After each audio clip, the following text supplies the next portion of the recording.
ഇതാണ് ജാതിക്ക. ജാതിക്ക ഇങ്ങനെ വീണെടുക്കും, നമ്മളിങ്ങനെ പറക്കെടുക്കണം.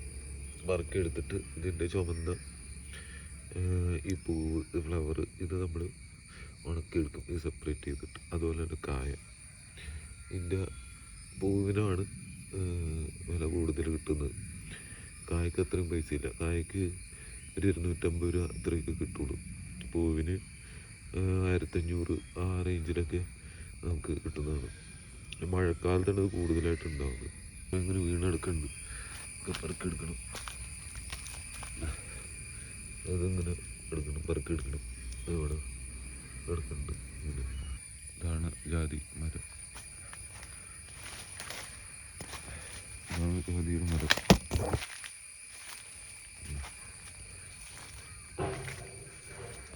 തണലാണ്, പക്ഷെ ഇതിൻ്റെ അടിയിൽ നിറച്ച് കൊതുക് കാര്യങ്ങളൊക്കെ ഇരിക്കുള്ളൂ. ഇപ്പോഴും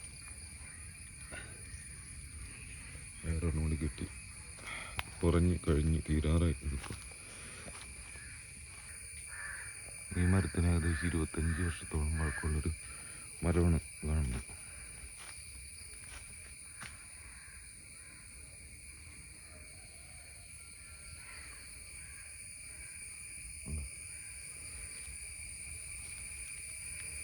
കഴിഞ്ഞു ഏകദേശം.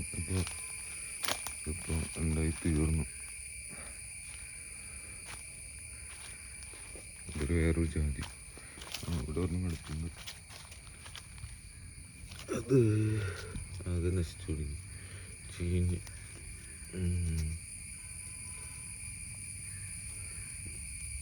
ഇത് കുറച്ച് ദിവസം പഴക്കമുണ്ടത് ആണിങ്ങനെ. ഇപ്പം ഇനി എൻ്റെ പൂവ് എടുക്കാൻ പറ്റില്ല, കായ മാത്രം ഉണക്കിയെടുക്കാനേ പറ്റുള്ളൂ.